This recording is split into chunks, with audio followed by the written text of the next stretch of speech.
يا نفس إن لم تظفري لا تجزعي.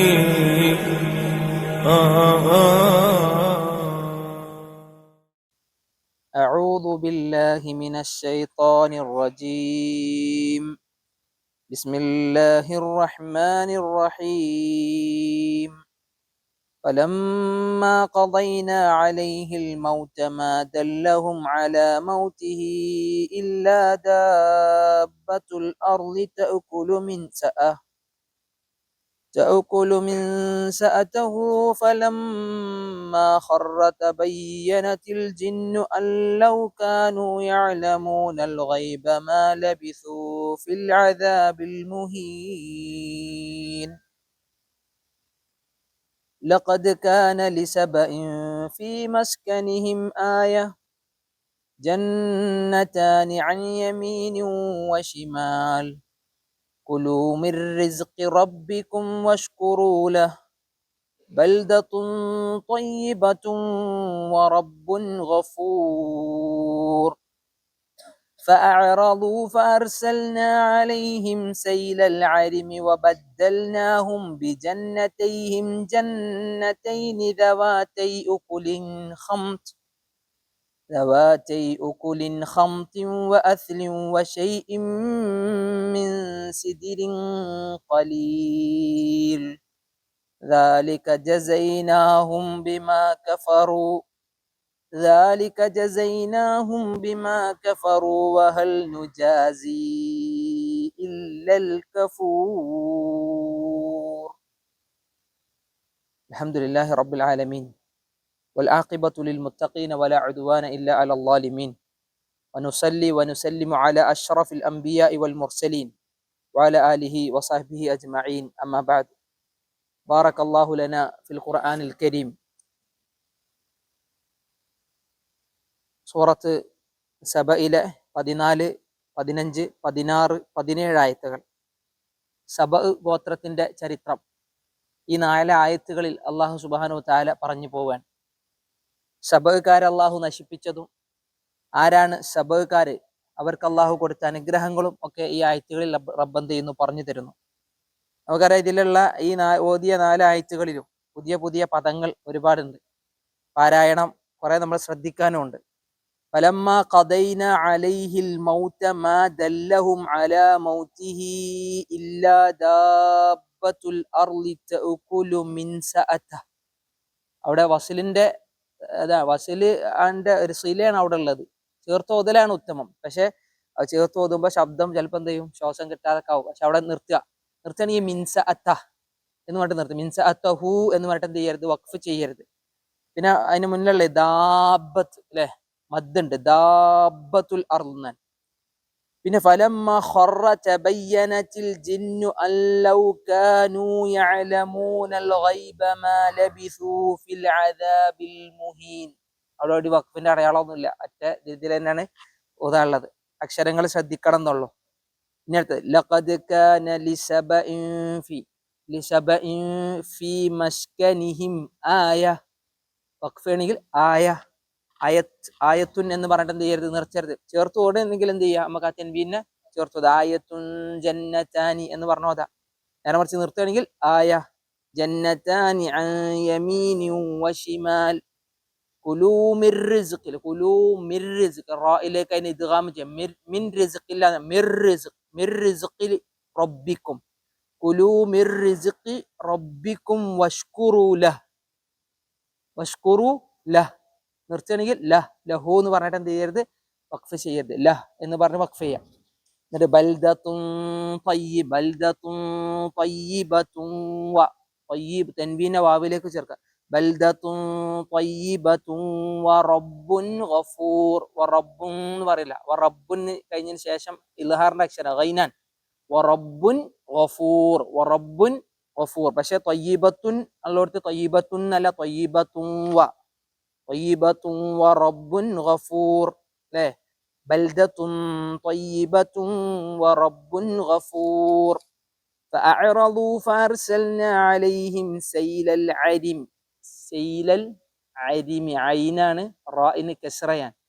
سيل العرم وبدلناهم بجنتيهم جنتين بجنتيهم جنتين ذواتي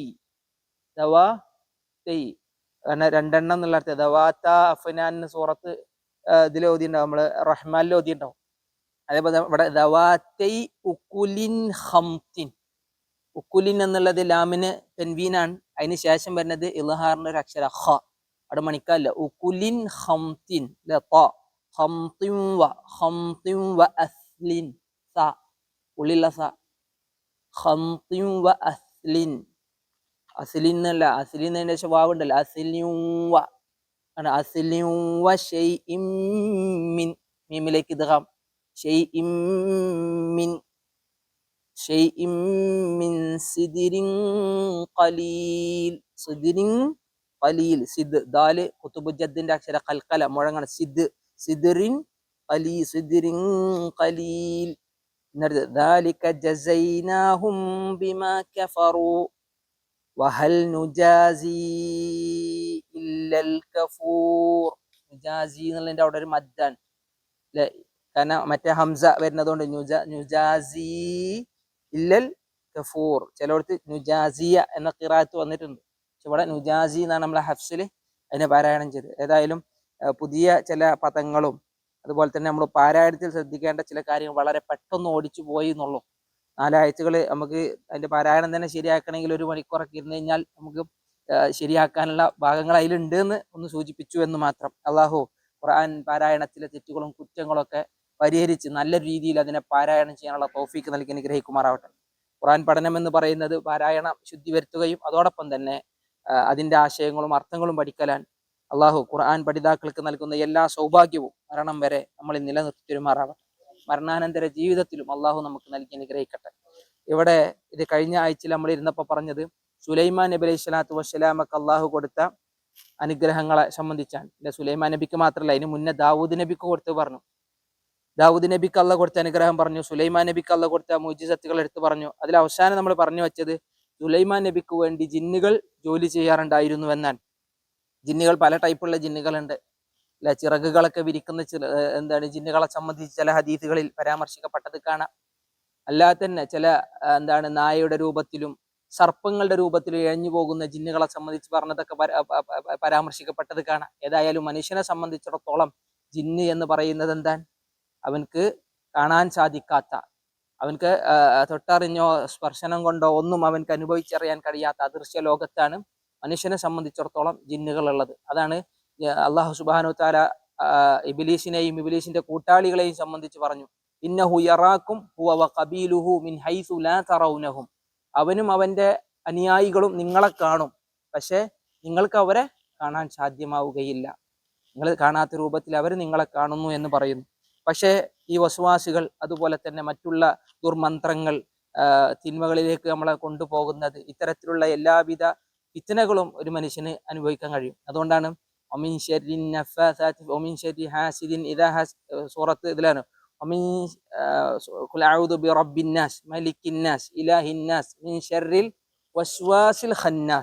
എന്ന് പറഞ്ഞാൽ ഉള്ളിൽ പ്രവേശിച്ചിട്ട് വസ്വാസ് ഉണ്ടാക്കുന്ന ശൈത്താനുകളെ സംബന്ധിച്ചാണ് പറഞ്ഞത്. മിൻ ശർറിൽ വസ്വാസിൽ ഖന്നാസ് അല്ലദീ യുവസ്വിസു ഫീ സുദൂരിന്നാസ് മിനൽ ജിന്നതി വന്നാസ്. ജിന്നുകളിൽ നിന്നുണ്ടാകുന്ന ഷർറുകളെ റസൂലുള്ളാഹി സ്വല്ലല്ലാഹു അലൈഹി വസല്ലം കാവലിനെ ചോദിക്കാറുണ്ടായിരുന്നു. അതുകൊണ്ടാണല്ലോ പിശാജ്, ശൈത്താൻ എന്ന് പറയുന്നത് ജിന്നുകളിൽപ്പെട്ടവനാണ്. കാന മിനൽ ജിന്നി ഫഫസഖ അൻ അംരി റബ്ബിഹി. അപ്പോ അഊദു ബില്ലാഹി മിനശ് ശൈത്താനിർ റജീം, അതാണ് ഒരു സത്യവിശ്വാസിയുടെ ഏറ്റവും വലിയ പ്രൊട്ടക്ഷൻ അല്ലെ. ഇവരുടെ എല്ലാ ഫിത്നകളിൽ നിന്നും ഷർറുകളിൽ നിന്നും ഒരു മുഅ്മിനെ സംബന്ധിച്ചിടത്തോളം അഊദു ബില്ലാഹി മിനശ് ശൈത്താനിർ റജീം എന്ന് പറഞ്ഞാൽ മതി. എത്ര വലിയ അഹങ്കാരത്തോടു കൂടി അയാൾ ഉയർന്നാലും ഈ ഒരു തഅവ്വുദോട് കൂടി അല്ലെ, ഈ ഒരു അഊദു എന്ന് പറയുന്നതോടുകൂടി അയാൾ തീരെ ചെറുതായി തീരുന്നുവെന്നാണ്. അള്ളാഹുവിനെ സംബന്ധിച്ചുള്ള പരാമർശം കേൾക്കുന്നതോടുകൂടി പിശാജ് ഓടിമറയുമെന്നാണ്. വിശുദ്ധ ഖുർആൻ പാരായണം ചെയ്യപ്പെടുമ്പോഴൊക്കെ പിശാജ് ഓടിമറയുമെന്നാണ് റസൂലുള്ളാഹി സ്വല്ലല്ലാഹു അലൈഹി വസല്ലം വിശദീകരിച്ചത്. ഏതായാലും ജിന്നുകളിൽ ചില ആളുകളെ സുലൈമാൻ നബി അലൈഹി സ്വലാത്തു വസ്സലാമ അടക്കി ഭരിച്ചിരുന്നു, അവരെ കൊണ്ട് ജോലി ചെയ്യിച്ചിരുന്നു. സമയം കിട്ടിയാൽ, സന്ദർഭം വന്നാൽ ആ കൂട്ടത്തിൽ നിന്ന് ഓടി രക്ഷപ്പെടാൻ വേണ്ടി അവർ ശ്രമിച്ചിരുന്നു എന്നൊക്കെ നമ്മൾ കഴിഞ്ഞ ആയത്തുകളിൽ ഓതിയതാണ്. അവരെ കൊണ്ട് ചെയ്യിച്ചിരുന്ന പ്രധാന ജോലികളെ സംബന്ധിച്ച് പറഞ്ഞു. 4 പ്രധാനപ്പെട്ട കാര്യങ്ങളായിരുന്നു അവസാനം ഓതിയത്. വലിയ വലിയ പീഠങ്ങളെ അവർ എന്ത് ചെയ്യാറുണ്ടായിരുന്നു, അവരെ കൊണ്ട് പണി കഴിപ്പിക്കാറുണ്ടായിരുന്നു. അതുപോലെ തന്നെ വെള്ളം നിറച്ചു വെക്കാനുള്ള ജലസംഭരണികളെ, അതിശക്തമായ ജലസംഭരണികളെ ജിന്നുകൾ കൊണ്ട് എന്ത് ചെയ്തിരുന്നു, സുലൈമാൻ നബി അലൈഹി സ്വലാത്തു വസ്സലാമ പണിയെടുപ്പിച്ചിരുന്നു.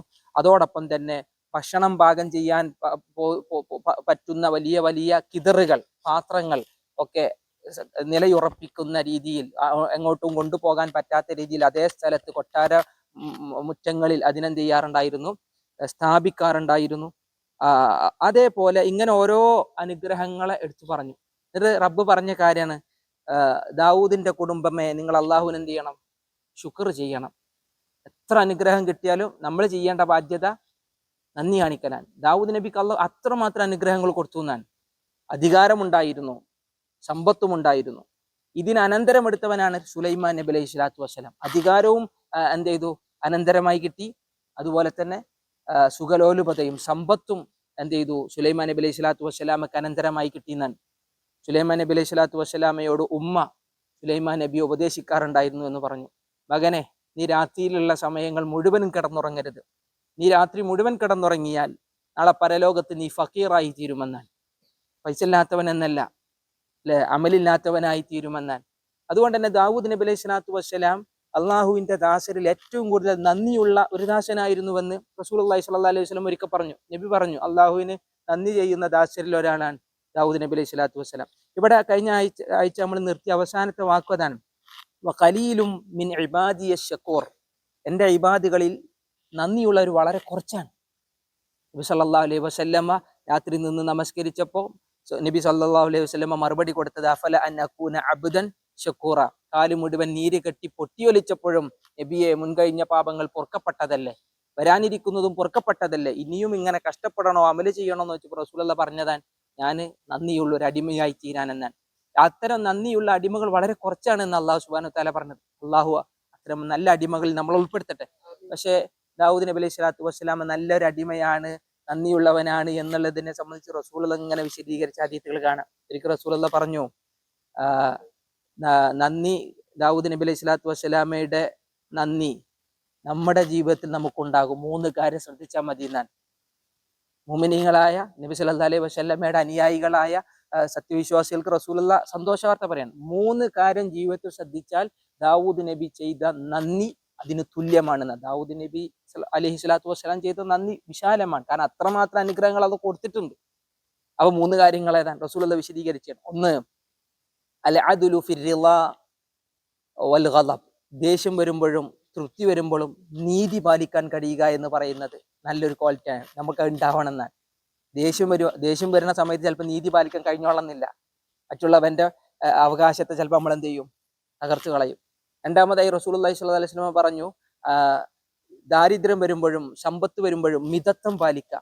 സമ്പത്ത് വല്ലാതെ എന്ത് ചെയ്യണ്ട, ദുരുപയോഗം ചെയ്യരുത്, ദുർവിനയം ചെയ്യരുത്, ദൂർത്ത് കാണിക്കരുത്. അതിന് ദാരിദ്ര്യത്തിലാണെങ്കിലും എന്ത് ചെയ്താൽ മതി, ഒരു മിതത്വം പാലിച്ചിട്ട് ജീവിക്കണമെന്നാണ് റസൂലുള്ളാഹി സ്വല്ലല്ലാഹു അലൈഹി വസല്ലം പറഞ്ഞത്. 3-മത്തെ ഒരു കാര്യം, രഹസ്യത്തിലും പരസ്യത്തിലും പടച്ച റബ്ബിനെ ഭയപ്പെടുക. അള്ളാഹുവിനുള്ള ഭയമാണ് രഹസ്യത്തിലും പരസ്യത്തിലും. ഈ 3 കാര്യങ്ങൾ ഒരാൾ ജീവിതത്തിൽ നിലനിർത്തി പോന്നാൽ അയാൾ ഏറ്റവും നല്ല നന്ദിയുള്ള അടിമയാണെന്നാണ് ദാവൂദ് നബി അലൈഹി സ്വലാത്തു വസ്സലാമയെ പോലെ എന്ന് റസൂലുള്ളാഹി സ്വല്ലല്ലാഹു അലൈഹി വസല്ലം വിശദീകരിച്ചു. അള്ളാഹു ആ ഒരു കാര്യത്തിൽ ശ്രദ്ധ വെക്കുന്നവരിൽ നമ്മളെ ഉൾപ്പെടുത്തി അനുഗ്രഹിക്കട്ടെ.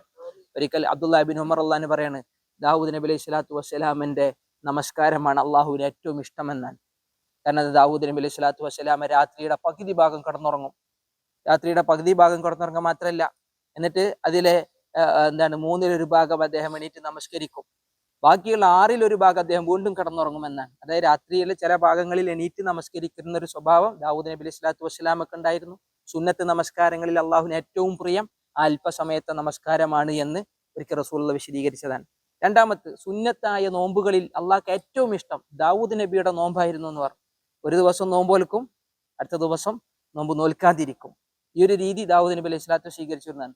ഈ ഒരു രീതിയെ സംബന്ധിച്ച് റസൂലുള്ളാഹി വിശദീകരിച്ചത്, അള്ളാഹുവിന്റെ ദാസരിൽ നന്ദിയുള്ളവർ വളരെ വിരളമാണെങ്കിലും അക്കൂട്ടത്തിൽ ദാവൂദ് നബി അലൈഹി സ്വലാത്തു വസ്സലാം ഒന്നാമനായിരുന്നുവെന്നാണ് നബി സല്ലല്ലാഹു അലൈഹി വസല്ലമ ഈ ആയത്ത് ഓതിയിട്ട് മിമ്പറിൽ വിശദീകരിച്ച ചില സ്വഹീഹായ ഹദീത്തിനെ ഞാനിവിടെ കേൾപ്പിച്ചത്. അള്ളാഹു നന്ദിയുള്ള ഇബാദുകളിൽ നമ്മൾ ഉൾപ്പെടുത്തട്ടെ. 5 നേരം നിസ്കരിച്ചു കഴിഞ്ഞാൽ നമ്മൾ അള്ളാഹിനോട് തേടുന്നതും അതാണ്. അല്ലാഹുമ്മ അഇന്നി അലാ ദിക്രിക വശുക്രിക വഹുസ്നി ഇബാദതി. റസൂലുള്ളാഹി ഒരു സഹാബിക്ക് പറഞ്ഞു കൊടുക്കാൻ, നിസ്കാരം കഴിഞ്ഞു കഴിഞ്ഞാൽ നീ അത് പ്രാർത്ഥിക്കണം. അത് കാരണം നന്ദി ചെയ്യാൻ കഴിയാന്ന് പറയണമെങ്കിൽ അള്ളാഹിന്റെ തൗഫീഖാണ്, അള്ളാഹിന്റെ സഹായം ഇല്ലാതെ. അതും അള്ളാഹിന്റെ നിഅമത്താണ്. നന്ദി ചെയ്യാൻ പറ്റാന്ന് പറയണത് തന്നെ വലിയ നിഅമത്താണ്. ആ നിഅമത്തിനെ കിട്ടാൻ അള്ളാഹിനോട് ചോദിക്കണം. അല്ലാഹുമ്മ അഇന്നി, അള്ളാഹു നീ എനിക്ക് സഹായം നൽകണേ. എന്തിന്? അലാ ദിക്രിക, നിന്നെങ്ങനെ ഓർക്കാൻ, സ്മരിക്കാൻ, ജീവിതത്തിലെ സന്തോഷവും സങ്കടങ്ങളൊക്കെ വരുമ്പോൾ അള്ളാഹിനെ ഓർക്കാൻ, അള്ളാഹിന്റെ കലാമ് പാരായണം ചെയ്യാൻ, അള്ളാഹിനെ സംബന്ധിച്ച് തസ്ബീഹും തഹ്മീദും ചെയ്യാൻ, നമസ്കരിക്കാൻ, മറ്റു ഓർമ്മകൾ നിലനിർത്താൻ അള്ളാഹു നീ എന്നെ സഹായിക്കണം. അല്ലാഹുമ്മ അഇന്നി അലാ ദിക്രിക വശുക്രിക, തന്ന അനുഗ്രഹങ്ങൾക്ക് നന്ദി ചെയ്യാനും റബ്ബേ നീ എന്നെ സഹായിക്കണം. അല്ലാഹുമ്മ അഇന്നി അലാ ദിക്രിക വശുക്രിക വഹുസ്നി ഇബാദതി, നല്ല സൽക്കർമ്മം ചെയ്യാനും അള്ളാഹു നീ എന്നെ സഹായിക്കണേ എന്ന് നബി സല്ലല്ലാഹു അലൈഹി വസല്ലമ പ്രാർത്ഥിക്കാറുണ്ടായിരുന്നു, പ്രാർത്ഥിക്കാൻ വേണ്ടി പഠിപ്പിക്കാറുമുണ്ടായിരുന്നു. ഇന്ന് ഓതിയ ആയത്തിൽ അള്ളാഹു കുറേ അനുഗ്രഹം കൊടുത്ത സുലൈമാൻ നബി അലൈഹി സ്വലാത്തു വസ്സലാമയുടെ മരണത്തെ സംബന്ധിച്ച് എത്ര അനുഗ്രഹം കിട്ടിയാലും, എത്ര വലിയ അധികാരിയായാലും, എത്ര വലിയ സമ്പന്നനായാലും മരണം വന്നാൽ പോകേണ്ടി വരും. അള്ളാഹുവിന്റെ അജല് വന്നു കഴിഞ്ഞാൽ യാത്ര പോകേണ്ടി വരും, അല്ലെ? മരണം രുചിക്കേണ്ടി വരും. മരണം ആസ്വദിക്കാത്ത ഒരു ദേഹവുമില്ല എന്നാണ്. കുല്ലു നഫ്സിൻ ദാഇഖത്തുൽ മൗത്ത്. എത്ര വലിയ ആരോഗ്യവാനായാലും, എത്ര വലിയ സമ്പന്നനായാലും, എത്ര വലിയ അധികാരിയായാലും മരണം മുട്ടി വിളിച്ചാൽ അയാൾ എന്ത് ചെയ്യേണ്ടി വരും? മറുപടി കൊടുക്കേണ്ടി വരും. ലാ യസ്തഖിദുമു സഅതൻ വലാ യസ്തഅഖിറൂൻ. ഒരു നിമിഷം മുന്നോട്ടോ ഒരു നിമിഷം പിന്നോട്ടോ അള്ളാഹു അവധി നൽകുകയില്ല എന്നാണ് ആ പറഞ്ഞതിന്. അതാണ് ഈ ആയത്തിൽ അള്ളാഹ് പറഞ്ഞത്. ഇങ്ങനെ കുറെ മോചിസത്തുകൾ ഇങ്ങനെ പറഞ്ഞു കൊടുത്തിട്ട് മരണത്തിന്റെ മുന്നിൽ സുലൈമാൻ നബി അലൈഹി സ്വലാത്തു വസ്സലാം ആരല്ല? ഒരിക്കലും അനന്തവാനല്ല. മരണത്തെ തടുത്തു നിർത്താൻ കഴിവുള്ളവനല്ല. അത് ഒരു നബിയായിട്ട് പോലും റബ്ബ് പറഞ്ഞു ഫലമ്മ ഖലൈന അലൈഹിൽ മൗത്ത്, അദ്ദേഹത്തിന്റെ മേൽ ഞാൻ മരണം വിധിച്ചപ്പോ. മരണം വിധിക്കുന്നവൻ ആരാണ്? അള്ളാഹുവാണ്. ഒരു മനുഷ്യർക്ക് ഒരിക്കലും മരണം വിധിക്കാൻ അവകാശമില്ല. ആളെ കൊല്ലാനോ അതിൽ സ്വയം ആത്മഹത്യ നടത്താനോ ഇല്ല. മരണം വിധിക്കുന്നവൻ അള്ളാഹുവാണ്. അള്ളാഹു നിശ്ചയിച്ച അവധി, അല്ലെ? റബ്ബ് പറയുന്നു ഫലമ്മ ഖലൈന, ഖല എന്ന വാക്കിന്റെ അർത്ഥം വിധിച്ചു എന്നാണ്. നാം അദ്ദേഹത്തിന്റെ മേൽ വിധിച്ചു, മൗത്തിനെ വിധിച്ചു. മാദല്ലഹു അലാ മൗതിഹി ഇല്ലാ ദാബത്തുൽ അർളി തഅകുലു മിൻ സഅതഹു. സുലൈമാൻ നബി അലൈഹി സ്വലാത്തു വസ്സലാമിന്റെ മരണം വളരെ അത്ഭുതമാണ്. കാരണം സുലൈമാൻ നബി അലൈഹി സ്വലാത്തു വസ്സലാമ മരിച്ചിട്ട് ആരും അറിഞ്ഞിട്ടില്ല. അവിടെ റബ്ബ് പറയുന്നു മാദല്ലഹു അലാ മൗതിഹി, അദ്ദേഹത്തിന്റെ മരണത്തെ പറ്റി ആരും അറിയിച്ചില്ല. ഇല്ലാ ദാബത്തുൽ അർള്, ആരല്ലാതെ? ദാബത്തുൽ അർളല്ലാതെ. ദാബത്തുൽ അർള് എന്ന് പറഞ്ഞു കഴിഞ്ഞാല് ചിതല് എന്നൊക്കെ ചില പണ്ഡിതന്മാർ അർത്ഥം പറഞ്ഞു. അത് ഭൂമിയിൽ നിന്ന് ഇങ്ങനെ പുറത്തേക്ക് വന്ന് മണ്ണ് പലതിനെയും ഇങ്ങനെ കാർന്ന് തിന്ന് ഇല്ലാതാക്കുന്ന ചിതലുകൾ പോലെ. അധികവും ചില പണ്ഡിതന്മാർ അതിനർത്ഥം പറഞ്ഞ ചിതൽ എന്നുള്ള അർത്ഥത്തിൽ തന്നെയാണ്. ചിതലുകൾ അദ്ദേഹത്തിന്റെ മിൻസഅത്തിനെ തിന്നുന്ന. മിൻസ എന്ന് പറഞ്ഞാൽ ഊന്നുവടി. അനീസ് എന്ന് പറയും കൂട്ടുകാരന്, അനീസ്. നല്ല അതെ, നമുക്കതിനെ ചാരി നിൽക്കാൻ പറ്റുന്ന സന്തത സഹചാരി എന്നാണ് അതിനർത്ഥം. അനീസ് ശരിക്കും നമ്മളെ ഒരു കൂട്ടുകാരൻ എന്നല്ല ഇവിടെ ഉദ്ദേശം. ചാരി നിൽക്കാൻ ഉപയോഗിക്കുന്ന ഊന്നുവടിക്ക് എന്ത് ചെയ്യാറുണ്ട്? മിൻസ എന്ന് അറബിയിൽ ഉപയോഗിക്കാറുണ്ട്. അദ്ദേഹത്തിന്റെ മിൻസഅത്തിനെ ദാബത്തുൽ അർള് തിന്നപ്പോഴാണ് സുലൈമാൻ നബി അലൈഹി സ്വലാത്തു വസ്സലാമയുടെ മരണം അറിയുന്നത് എന്നാണ്. അങ്ങനെ അത് തിന്നാൻ തുടങ്ങിയപ്പോ ഫലമ്മ ഖറ, അദ്ദേഹം ബോധരഹിതനായി താഴെ വീണു. ഖറ എന്ന് പറഞ്ഞാൽ ചെറുക്ക് താഴെ പതിക്കണേനാണ് പറയുന്നത്. ചെറുക്ക് സുജൂദ് ചെയ്യാൻ വേണ്ടി പറയുന്നത്. ഖറു സുജ്ജദം, ഖുറാനിൽ ഉപയോഗിച്ച വാക്കാൻ ഖറു സുജ്ജദം. നിങ്ങൾ തല താഴ്ത്ത് ഉറപ്പിച്ച് നിങ്ങൾ സാഷ്ടാംഗരാകൂ എന്നല്ല പറഞ്ഞ് കാണാം. ഇവിടെ അദ്ദേഹം താഴെ വീണു. സുലൈമാൻ നബി ഒരു ഊന്നുവടിയിൽ എത്ര വലിയ ശക്തിയിൽ നമ്മൾ ഊന്നി നിന്നാലും എൻ്റെ താഴ്ഭാഗം ഒന്ന് പൊടിഞ്ഞാൽ ചിലപ്പോൾ ബാലൻസ് പോവും, അല്ലേ? ഇനി അതിന്റെ ഒരു പകുതി ഭാഗമായാലും പിന്നെ അയിമ നിൽക്കാൻ കഴിയൂല. അപ്പൊ സുലൈമാൻ നബി അലൈഹി സ്വലാത്തു വസ്സലാമ മരണപ്പെട്ടിട്ടുണ്ട്. ഊന്നുവടിയിൽ ഇങ്ങനെ അദ്ദേഹം നിൽക്കുകയായിരുന്നു എന്നാണ്. മരണപ്പെട്ടത് ആരും അറിഞ്ഞിട്ടില്ല. ചില പണ്ഡിതന്മാർ ഈ ആയത്തിനെ വിശദീകരിക്കുമ്പോൾ പറഞ്ഞ് 3 മാസങ്ങളോളം അല്ലെങ്കിൽ 1 മാസത്തോളം സുലൈമാൻ നബി അലൈഹി സ്വലാത്തു വസ്സലാം അങ്ങനെ നിലനിന്നിരുന്നു. പക്ഷെ ഒരിക്കലും അതിന്റെ ഒരു കാലയളവിനെ പറ്റി എന്ത് ചെയ്തിട്ടില്ല, ആരും എവിടെയും കൃത്യമായ ഒരു സോഴ്സിൽ നിന്ന് എന്ത് ചെയ്തിട്ടില്ല, റിപ്പോർട്ട് ചെയ്ത് കാണാൻ കഴിയൂല. സുലൈമാൻ നബി തൻ്റെതായ സ്വകാര്യമായ ഒരു സ്ഥലത്ത് ജിന്നുകളെ കൊണ്ട് ജോലി ചെയ്യിപ്പിക്കുന്നതിനിടയിലാണ് ഇത് സംഭവിക്കുന്നത്. അതാണ് ആയത്ത് പൂർണ്ണമായിട്ട് നമുക്ക് അതിനെ വിശദീകരിക്കാം. ഫലമ്മ ഖറ, അദ്ദേഹം താഴെ വീണപ്പോ തബയ്യനത്തിൽ ജിന്നു, ജിന്നുകൾക്ക് വ്യക്തമായി. ബയ്യന എന്ന് പറഞ്ഞാൽ ഒരു കാര്യത്തെ വ്യക്തമായി, ജിന്നുകൾക്ക് വ്യക്തമായി. അൻ ലൗ കാനൂ യഅലമൂനൽ ഗൈബ്, അവർക്ക് ഗൈബ് അറിയാമായിരുന്നെങ്കിൽ, ഗൈബ് എന്ന് പറഞ്ഞാൽ അദൃശ്യം അല്ലെ, മറഞ്ഞ കാര്യം അറിയാൻ അവർക്ക് അറിയുമായിരുന്നെങ്കിൽ മാ ലബിസു ഫിൽ അദാബിൽ മുഹീൻ, ഈ നിന്ദ്യമായ ഈ ശിക്ഷയിൽ എന്ത് ചെയ്യേണ്ടതില്ല, തങ്ങൾക്ക് കഴിയേണ്ടി വരുമായിരുന്നില്ല.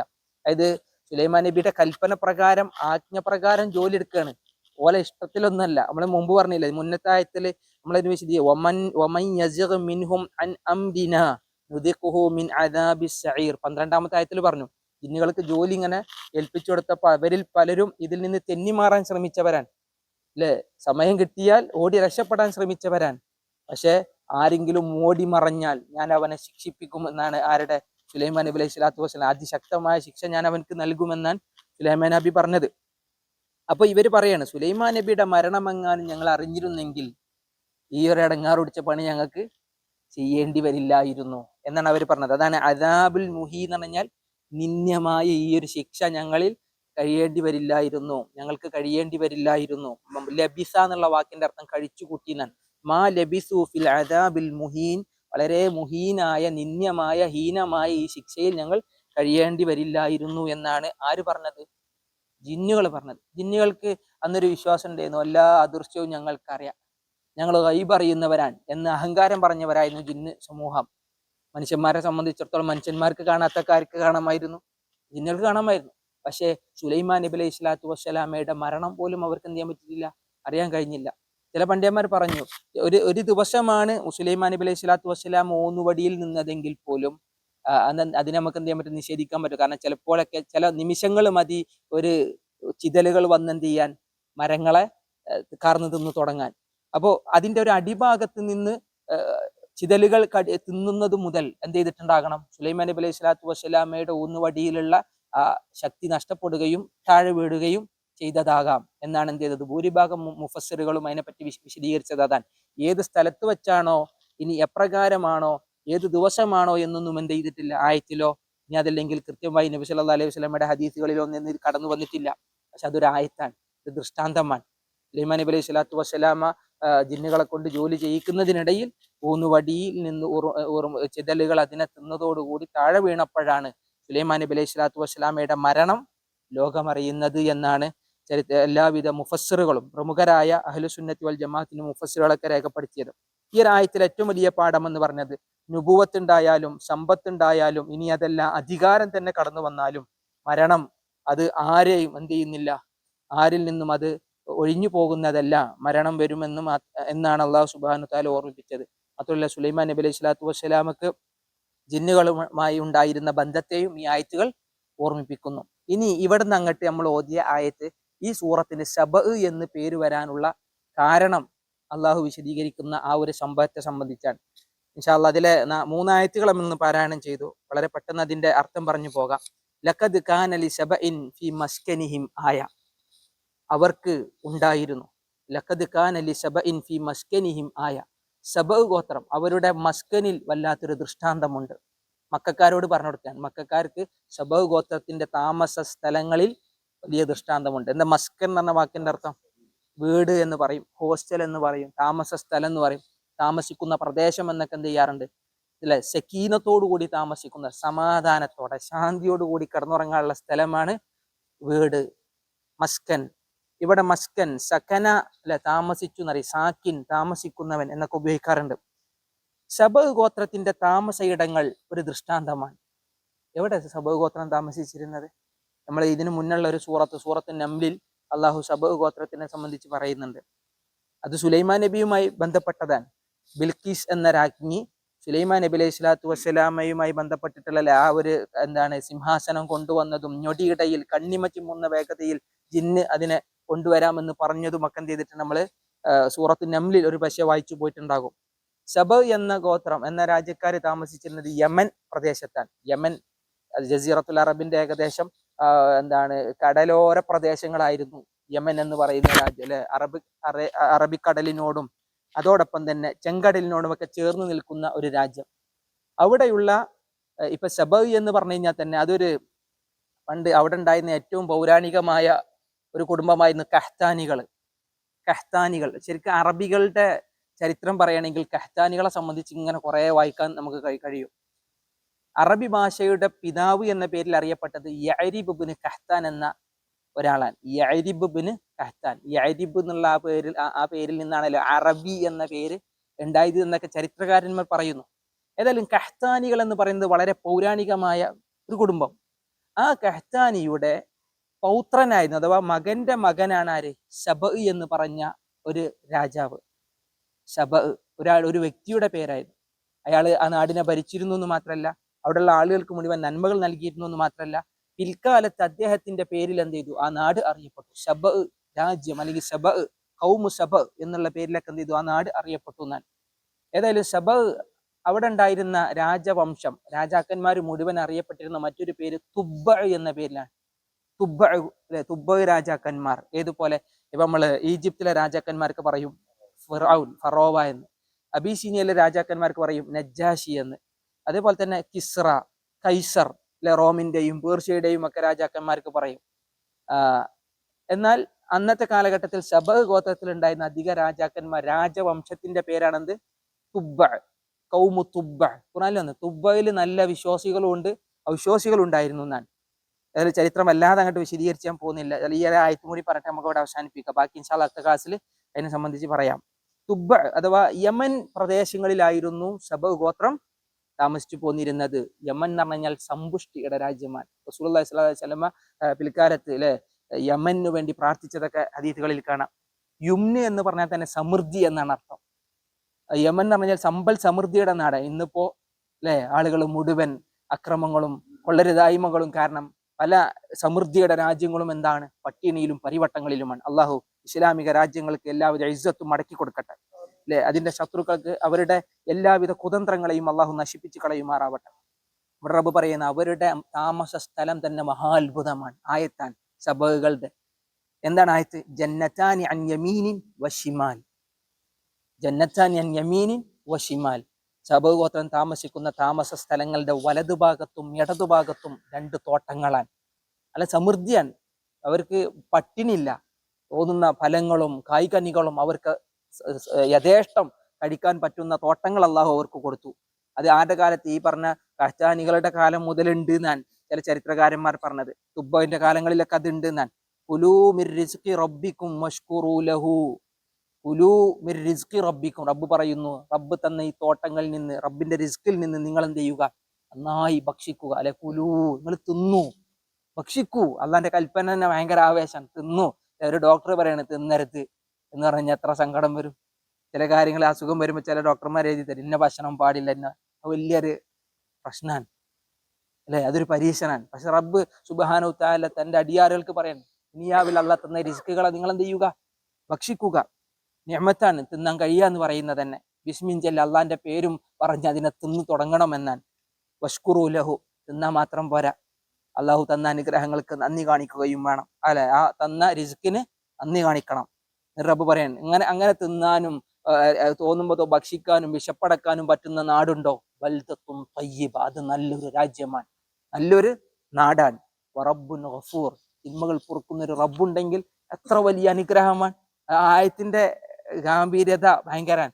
തിന്നാനും കുടിക്കാനൊക്കെ തന്നൊരു രാജ്യം അള്ളാഹ് തന്നു മാത്രമല്ല, തിന്മകൾ വരുമ്പോൾ അസ്തഗ്ഫിറുല്ലാഹ് എന്ന് പറഞ്ഞ് റബ്ബിലേക്ക് മഗ്ഫിറത്തിനെ ചോദിച്ചാൽ ആ മഗ്ഫിറത്തിനെ സ്വീകരിക്കുന്ന, ആ മഗ്ഫിറത്തിനെ നൽകുന്ന ഗഫൂറായ ഒരു റബ്ബുമുണ്ടെങ്കിൽ അത് ഏറ്റവും വലിയ അനുഗ്രഹമാണ്. അതിന് നന്ദി ചെയ്യാനാണ് അള്ളാഹു സുബ്ഹാനഹു വ തആല സബഹുകാരോട് പറഞ്ഞത്. പക്ഷെ അവരെന്ത് ചെയ്തില്ല? നന്ദി കാണിച്ചില്ല. പിന്നെ അതിന്റെ അനന്തരഫലം എന്താണ് എന്നാണ് പിന്നീടുള്ള ആയത്തുകളിൽ അള്ളാഹു വിശദീകരിക്കുന്നത്. ഇൻഷാ അല്ലാഹ് വരും ക്ലാസ്സുകളിൽ നമുക്ക് അതിനെ സംബന്ധിച്ച് കേൾക്കാം. അതിനെ സംബന്ധിച്ച് പാരായണം ചെയ്യാം. അള്ളാഹു ഖുർആൻ നന്നായി പഠിക്കാനും അത് മനസ്സിലാക്കാനും അത് ജീവിതത്തിൽ പകർത്താനും നമുക്ക് തൗഫീഖ് നൽകി അനുഗ്രഹിക്കുമാറാവട്ടെ. ഓരോ ആയത്തുകളും അള്ളാഹു നമ്മുടെ ജീവിതത്തിന്റെ എല്ലാവിധ വിശുദ്ധിയും കൈവരിക്കുന്ന തരത്തിൽ നമുക്ക് ഫലപ്രദമാക്കി തരുമാറാവട്ടെ. രാവും പകലും ഈ ആയത്തുകളൊക്കെ പാരായണം ചെയ്യാനുള്ള മനസ്സും അറിവും വിവേകവും അള്ളാഹു പ്രദാനം ചെയ്യുമാറാവട്ടെ. നാം ഓതുന്ന ഓരോ ഹർഫിനും അള്ളാഹു നല്ല പ്രതിഫലം നൽകട്ടെ. 10 ഇരട്ടി മുതൽ 700 ഇരട്ടി വരെ ഒരു നന്മക്ക് അള്ളാഹു പ്രതിഫലം നൽകുമെന്നാൽ അള്ളാഹു ഏറ്റവും നല്ലൊരു നന്മയായി ഇതിനെ സ്വീകരിക്കുമാറാവട്ടെ. അള്ളാഹു അതിന്റെ എല്ലാവിധ നേട്ടങ്ങളും ഇഹപര ജീവിതത്തിൽ നമുക്ക് നൽകി അനുഗ്രഹിക്കുമാറാവട്ടെ. അള്ളാഹു നമ്മുടെ പ്രയാസങ്ങളൊക്കെ മാറ്റിത്തരട്ടെ. പല ബുദ്ധിമുട്ടുകളും കഷ്ടപ്പാടുകളും ഉള്ള ആളുകൾ നമ്മുടെ കൂട്ടത്തിലുണ്ടാകും. അള്ളാഹു അവരുടെ ദുരിതങ്ങളെ ദൂരീകരിക്കണം. അവർക്ക് ജീവിതത്തിൽ ഒരു പോംവഴി പ്രദാനം ചെയ്യണം. പല ലക്ഷ്യങ്ങളും പ്ലാനുകളുമായി നമ്മുടെ കൂട്ടത്തിലിരിക്കുന്നവരുണ്ടാകും. അള്ളാഹു അവരുടെ ഉദ്ദേശ ലക്ഷ്യങ്ങളിൽ അവന്റെ സഹായം, അപാരമായ സഹായം നൽകി അനുഗ്രഹിക്കുമാറാവട്ടെ. എല്ലാവിധ പ്രതിസന്ധികളിൽ ക്ഷമിക്കാനുള്ള മനസ്സ് അള്ളാഹു നമുക്ക് നൽകട്ടെ. നൽകിയ അനുഗ്രഹങ്ങൾക്ക് നന്ദി കാണിക്കാനുള്ള മനസ്സ് അള്ളാഹു പ്രദാനം ചെയ്യുമാറാവട്ടെ. അള്ളാഹുവെ, നിനക്ക് നന്ദി ചെയ്യുന്നവരിൽ, നിന്നെ ഓർക്കുന്നവരിൽ, സൽക്കർമ്മം ചെയ്യുന്നവരിൽ റബ്ബെ നീ ഞങ്ങളെ ഉൾപ്പെടുത്തണേ. ഞങ്ങളുടെ മാതാപിതാക്കളെ ഉൾപ്പെടുത്തണേ. ഞങ്ങളുടെ പ്രിയപ്പെട്ടവരെ ഉൾപ്പെടുത്തണേ. അള്ളാഹു അവർക്ക് ആഫിയത്തും റഹ്മത്തും മഗ്ഫിറത്തും നൽകി അനുഗ്രഹിക്കണേ. അള്ളാഹു ഞങ്ങളിൽ നിന്ന് മരണപ്പെട്ടു പോയവർ അവരുടെ കബറിടം വിശാലമാക്കണം. അള്ളാഹു ഈ ഒരു കഴിഞ്ഞ നിമിഷം പോലും മരണപ്പെട്ടു പോയ ചില ആളുകളുടെ വാർത്തകൾ വന്നു. അള്ളാഹുവെ, അവരുടെ കുടുംബത്തിന് സമാധാനം കൊടുക്കണേ. അവരുടെ കബറിടം വിശാലമാക്കണേ. അവരെയും ഞങ്ങളെയും നിന്റെ ജന്നാത്തുൽ ഫിർദൗസിൽ ഒരുമിച്ച് കൂട്ടി അനുഗ്രഹിക്കണേ റബ്ബെ. അള്ളാഹു ഈ ഒരു സദസ്സുകൾ അതിൻ്റെ എല്ലാവിധ സൗഭാഗ്യവും ഞങ്ങൾക്ക് നൽകി അനുഗ്രഹിക്കണേ റബ്ബെ. റബ്ബന ആതിന ഫിദ്ദുനിയ ഹസന വഫിൽ ആഖിറതി ഹസന വഖിന അദാബന്നാർ. റബ്ബന اغفر لنا ذنوبنا وكفر عنا سيئاتنا وتوفنا مع الأبرار. ربنا تقبل منا إنك أنت السميع العليم وتب علينا إنك أنت التواب الرحيم. آمين آمين برحمتك يا أرحم الراحمين. جزاكم الله خيرا. السلام عليكم ورحمة الله.